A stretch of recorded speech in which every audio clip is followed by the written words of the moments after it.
Glass आ गया था, steel आ गया था, ओके, कंक्रीट यूज होने लगा था, जहाँ पे एक कंप्लीट जो है एक रैंप थी जो घूम रही थी और रैंप के अराउंड एक बिल्डिंग डिजाइन की गई थी।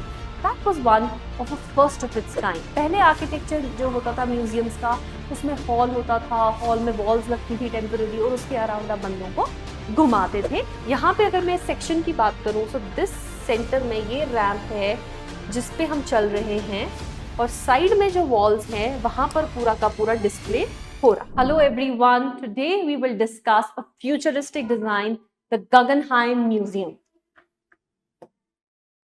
तो गगनहाइम म्यूजियम जो है ये थोड़ा सा इनोवेटिव था, व्हेन इट वाज बिल्ड तब काफी ऑर्नामेंटेशन हो रहा था, ऑर्नामेंटेशन वाज शन्ड। और फिर उसके बाद जब आर्किटेक्चर की हम बात करते हैं तो we had moved towards minimalist architecture, जहाँ पे हम लोगों ने इंडस्ट्रियलाइज कर दिया था, ग्लास आ गया था, स्टील आ गया था, ओके, कंक्रीट यूज होने लगा था। Then when something like this was built, जहां पे एक कंप्लीट जो है एक रैंप थी जो घूम रही थी और रैंप के अराउंड एक बिल्डिंग डिजाइन की गई थी, that was one of a first of its kind.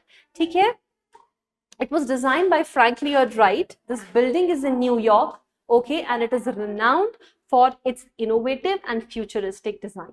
Architect Frank लियॉर्ड right ने ये बिल्डिंग डिजाइन की थी। एक सिग्निफिकेंट चेंज था इस बिल्डिंग में ट्रेडिशनल म्यूजियम आर्किटेक्चर से। पहले आर्किटेक्चर जो होता था म्यूजियम्स का, उसमें हॉल होता था, हॉल में वॉल्स लगती थी टेम्पररी और उसके अराउंड आप बंदों को घुमाते थे और अकॉर्डिंगली जब बंदा घूमता था तो वो अपना आर्ट वर्क और डिस्प्ले वर्क साथ में देखते हुए चलता था।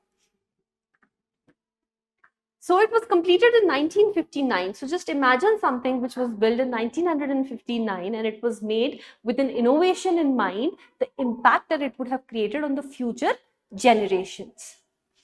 Frank Lloyd Wright is the architect. Now the purpose was to create a unique space of displaying modern art in a very unconventional setting. Okay. So if I talk about the style of this building, it would be organic architecture and it has some futuristic elements as well. Spiral form है, एक continuous ramp है और emphasis है ज्यादा से ज्यादा natural light पर। ठीक है, the art or the design here reflects Wright's vision of integrating buildings with the environment. Okay, यहाँ पे अगर मैं सेक्शन की बात करूं तो दिस सेंटर में ये रैंप है जिसपे हम चल रहे हैं और साइड में जो वॉल्स हैं वहां पर पूरा का पूरा डिस्प्ले हो रहा है। Again, if I look at the plan, this is the center ramp और ये रैंप यहाँ पर ऐसे चल रही है। Now, a spiral ramp, a continuous ramp that allows visitors to view art in a flowing, uninterrupted manner. Look at this picture here where you will see the spiral ramp happening. ठीक है, और ऊपर एक डोम है जिसमें से natural light building में enter कर रहा है। Central atrium, a dramatic open space that serves as a focal point of the museum. अगर अब मैं बात करूं यहाँ पर, this is the central atrium जो पूरा का पूरा जो है आपका नीचे से लेके ऊपर तक इसका हाइट है। So it is a multi-story central atrium. Okay, the natural light, एक skylight है ऊपर जहां से सारा का सारा natural light जो है बिल्डिंग में seep in करता है। Again, few of the pictures here, you can see the skylight that is happening, the height of the central atrium which is happening, the ramp that are happening on the sides. Okay. Now, the shape is a distinctive spiral form that rises from a square base. Okay. Wright's interest in natural forms such as seashells and we have the nautilus shells, वहां से उसने inspiration लिया था। ठीक है, impact क्या है? The form challenges traditional vertical museum layouts. Okay, again if you look at there, this is the section of the building. Okay, so we have sun enter करता है, this is the central atrium, the ramps that are happening in the back, this is again a side view of the building. Okay, now gallery spaces क्या है? We have open flexible spaces designed for dynamic art exhibitions. ठीक है, open spaces हैं, flexible spaces हैं, आप इसको alter कर सकते हो, अपना जो एग्जीबिशन आपका है, जो आपको डिस्प्ले करना है, अकॉर्डिंगली आप उसको चेंज कर सकते हैं। विजिटर एक्सपीरियंस कैसा होता है? A continuous flow of space that contrasts with the conventional segmented museum layout. तो म्यूजियम में यूजुअली सेगमेंट्स होते थे, जैसा मैंने आपको बताया, स्पेसेस होती थी।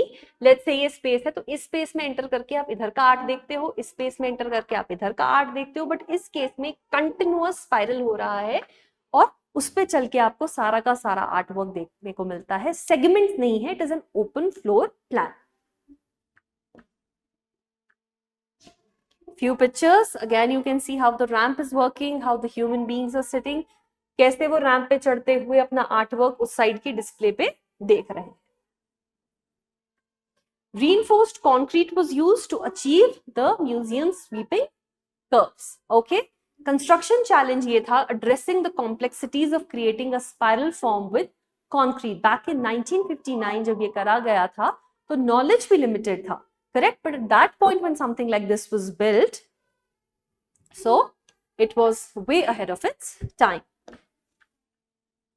So 6 levels है total, 6 level का central atrium है हमारा, ठीक है? Some pictures again where you can see the building in detail. Now the cultural impact is it influenced the design of museums and public buildings overall across the globe. ठीक है? Architectural legacy है, Wright's vision of organic architecture continues to inspire contemporary architects. So even today, people look back to these buildings and take inspiration from them. So I hope the futuristic Guggenheim Museum is clear to you guys and you have knowledge about, how it was designed, what was Frank Lloyd Wright's vision for this particular building. Thank you so much.